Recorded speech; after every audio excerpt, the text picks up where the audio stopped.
Salut, c'est Trado, je suis content de vous retrouver pour la mise à jour de l'analyse technique du CAC 40. Belle séance aujourd'hui, 0,8% avec un schéma assez connu, puisque une fois de plus, une bougie qui commence dans le négatif et qui termine dans le positif. Une fois de plus, une bougie verte qui montre que l'on clôture plus haut que l'on a ouvert.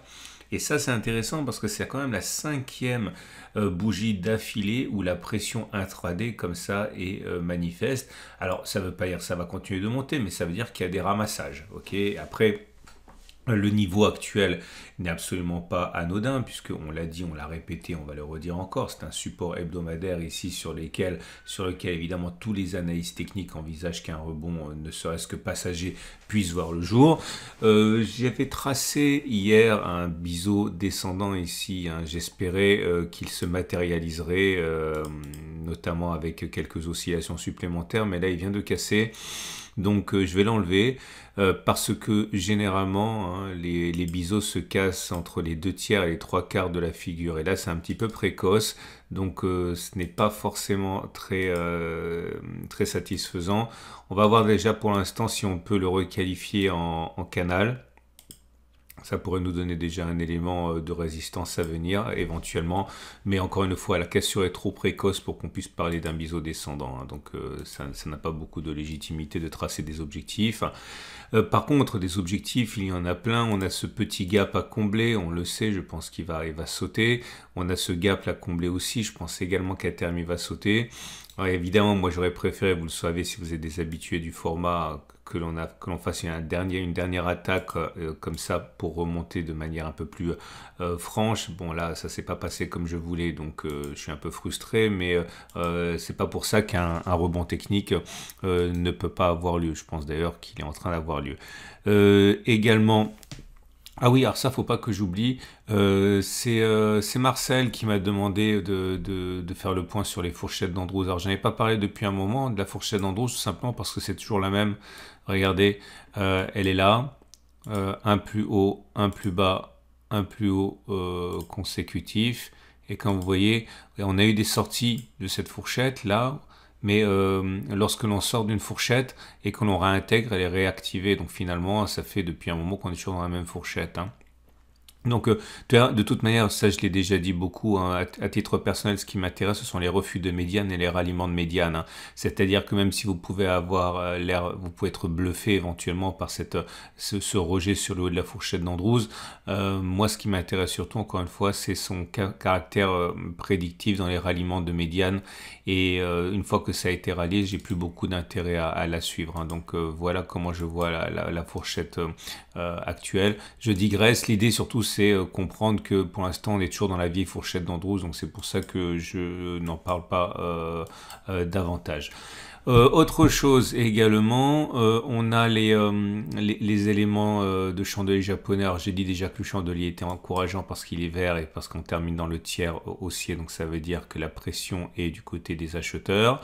Bougie Aikinashi qui est toujours indécise, je l'ai dit hier, on avait déjà une bougie d'indécision avec une bougie rouge mèche haute, mèche basse. Cette fois-ci c'est la même chose mais à l'envers, on a une bougie verte avec mèche haute et mèche basse. Tout ça, ça veut dire surtout que c'est dans la décision.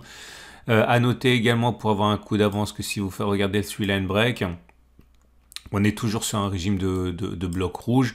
Si jamais on a un bloc vert, vous savez, on a déjà backtesté ça plusieurs fois, il y a plus de 8 chances sur 10 pour que le prochain bloc soit vert également. Donc surveillez la clôture au-dessus de ce niveau-là qui matérialiserait en fait l'apparition d'un premier bloc vert.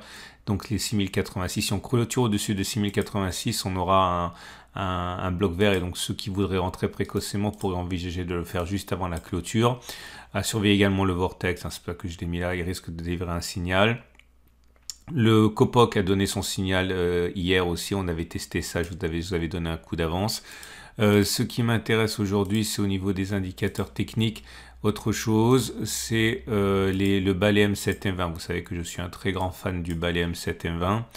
Et lorsqu'on met la moyenne mobile à 7 jours et la moyenne mobile à 20 jours, comme vous pouvez le voir actuellement, on est à 2 doigts d'opérer un croisement, mais un croisement particulier puisque c'est un croisement haussier fort. Alors pour l'instant, croyez-moi, la M20 est au-dessus de la M7. Ok, donc il n'y a pas eu de croisement, mais on risque d'avoir ce croisement demain. C'est pour ça que je vous en parle également, au cas où vous voudriez avoir un coup d'avance sur ma vidéo.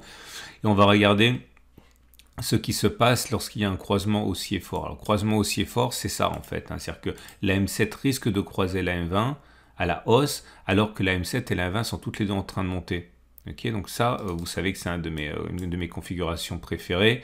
Et je vais vous montrer ce qui se passe. Vous voyez, regardez, on va regarder le test plus tard, mais je vous montre la violence, hein, des croisements M7, M20 forts lorsqu'ils se produisent ici, là, là, vous voyez. Bon, bref, regardez, c'est des mouvements qui sont vraiment très appréciables, hein, lorsqu'on laisse courir les positions. Très souvent, hein, vous avez des impulsions très importantes. Bon, bref, en tout cas, je reviens au début de mon backtest et on va tester la stratégie suivante. Ok, c'est surtout la stratégie du stop au cas où vous voudriez rentrer. Où vaut-il mieux mettre le stop sur le CAC 40 en données journalières? Et je fais l'effort de bien préciser pour le CAC 40 en données journalières, puisque chaque action, chaque unité de temps a sa vie. En tout cas, moi qui suis spécialisé dans le CAC et l'euro-dollar, c'est quand même ce qui m'intéresse le plus, et sans doute vous aussi. Et voilà ce qui se passe si on met un stop de protection dans un premier temps en dessous du plus bas du cycle baissier M7-M20. Bon bref, vous prenez le cycle baissier du balai M7-M20, le plus bas il était là. On va regarder ce qui se passe si on met le stop de protection sous le précédent plus bas. Et on va regarder ce qui se passe si on le met sous la bougie de croisement M7-M20. On va voir ce qui fonctionne le mieux, avec un objectif simplement d'aller faire la même distance mais vers le haut. Je vous montre un exemple, ça va être plus simple.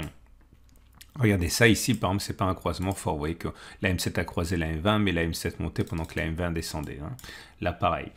Il faut vraiment que ça monte avant. Donc, c'est un phénomène rare, hein, sur le CAC 40. Donc, regardez, voilà un exemple qui a bien fonctionné. Il y a eu un croisement M7-M20 sur cette bougie-là.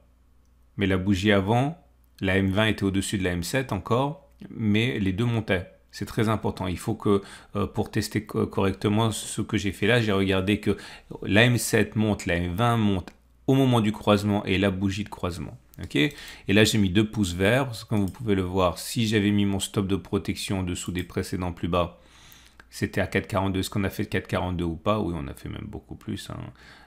Donc c'est un premier succès. Et si j'avais mis le stop de protection en dessous de la bougie où on a eu notre croisement fort, moins 0,99, vous voyez, on a fait moins 0,113, mais on n'a pas fait 0,99 et après on est monté. Donc c'est pour ça qu'il y a une double flèche. Je vous montre encore là un double succès, double succès également. Et puis regardez, hein, l'amplitude derrière, c'est quand même merveilleux. Là, vous avez un succès, un échec, en ce sens que si vous aviez mis le stop de protection sous le précédent creux à 5,33, eh bien c'était le bon choix puisqu'on a fait beaucoup plus. Par contre, si vous aviez mis le stop de protection en dessous de la bougie de croisement fort, c'était pas bon parce qu'on a été déclenché ici, hein. Ok, donc vous avez compris, donc je déroule. Comme je l'ai dit, hein, c'est un phénomène relativement rare, donc j'ai dû remonter beaucoup de temps en arrière, mais c'est vraiment le balai M7-M20, j'ai envie de dire, c'est sans doute une des configurations techniques que je préfère. Bon, non, il reste encore, hein. Regardez, puis surtout la violence de l'impulsion très souvent derrière, hein. C'est ça qui en fait quelque chose que j'affectionne très particulièrement. Et je pense que c'est bon, on a fait le tour et on arrive à 34 occurrences. Et sur les 34 occurrences, ah non, je n'ai pas terminé, regardez, ça continue. Là, c'est un double échec. Voilà. J'ai dit, je suis remonté très loin. Et voilà, là, cette fois-ci, pour le coup, c'est terminé. Et sur les 34 occurrences, voilà la conclusion. Dans 20 cas, on a eu un succès et 14 cas, on a eu un échec si on avait mis le stop de protection sous les précédents creux. Autrement dit, dans 59% des cas, on a atteint l'objectif qu'on voulait. Dans 41% des cas, on ne l'a pas atteint. Et puis, si on avait mis le stop de protection sous la dernière bougie qui a provoqué le croisement aussi fort, Là, c'est l'inverse, j'ai envie de dire, hein. Dans 15 cas, on aurait atteint l'objectif. Dans 19 cas, on n'aurait pas atteint l'objectif. On aurait été déclenché sur le stop d'abord. Ce qui veut dire 44% de succès, 56% d'échec. Donc clairement, ce que ça veut dire ici, c'est que au regard de ce test qui n'a aucune validité scientifique, puisqu'on ne peut pas tirer de conclusion sur 34 occurrences, mais il est plus raisonnable dans cette stratégie que j'ai évoquée là de mettre le stop de protection en dessous des plus bas plutôt qu'en dessous de la bougie qui provoquera le croisement éventuel M7 M20. Donc clairement, imaginons, je dis n'importe quoi, que demain vous ayez une bougie qui ressemble à ça. Ok, c'est simplement encore une fois un exemple, hein. Eh bien, il vaudrait mieux mettre le stop de protection si vous avez une mèche comme ça. Ok, voilà, ça c'est n'importe quoi, mais c'est simplement un exemple. Il vaut mieux mettre le stop de protection ici que là. Ok, voilà, je pense que c'est intéressant pour ceux qui veulent un coup d'avance. Et on va terminer avec l'Ichimoku comme d'habitude. Et l'Ichimoku, attention, hein, il y a d'autres éléments qui sont toujours en train de courir au niveau des stratégies, hein. Toujours cette stratégie qu'on avait évoquée, le 3 inside up, là, qui n'a pas atteint non plus l'objectif. Et normalement, ça, par contre, on sait que ça doit monter, hein. Bref.